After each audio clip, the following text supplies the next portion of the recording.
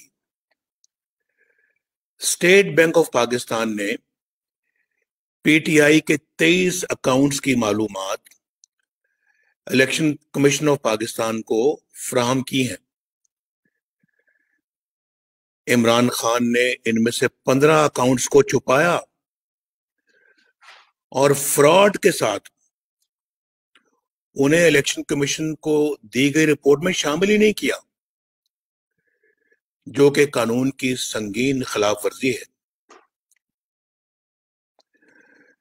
عمران خان نے نہ کل رقم بتائی اور نہ ہی ذرائع بتائے اور نہ ہی کوئی منی ٹریل دی اور نہ ہی کوئی رسیدیں دی۔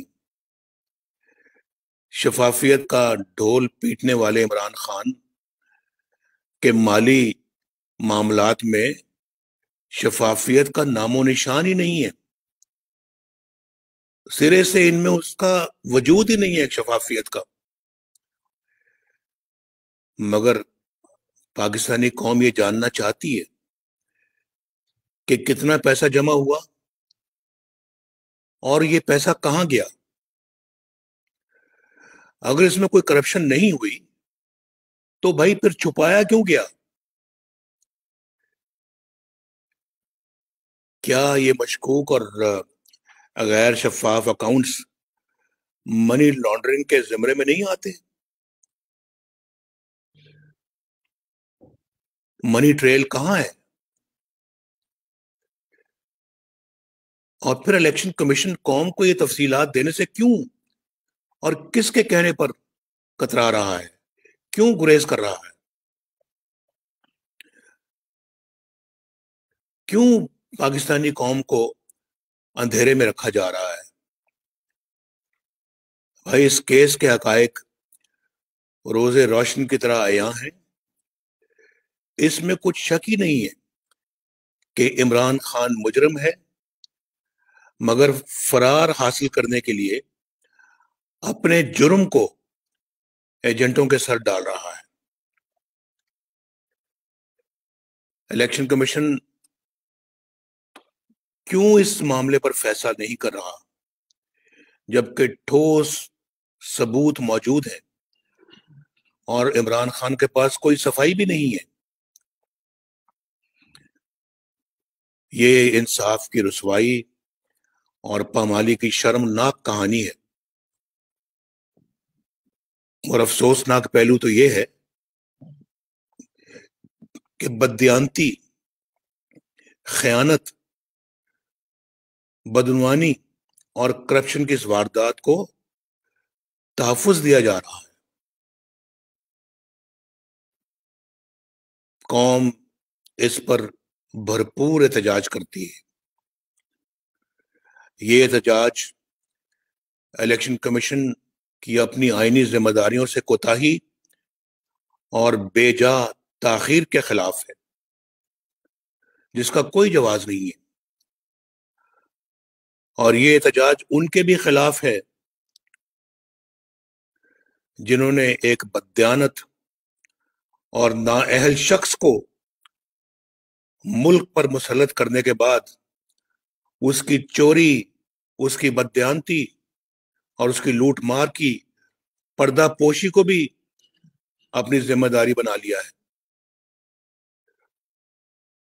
19 جنوری کو پی ڈی ایم نے الیکشن کمیشن اسلام آباد کے سامنے احتجاج کرنے کا فیصلہ کیا ہے۔ میری آپ سے درخواست ہے، میرے بہنوں اور بھائیوں، آپ بھی پی ڈی ایم کی آواز میں آواز ملا کر بھرپور احتجاج ریکارڈ کروائیں اور پاکستان کو ناانصافیوں سے آزاد کروائیں۔ بہت شکریہ۔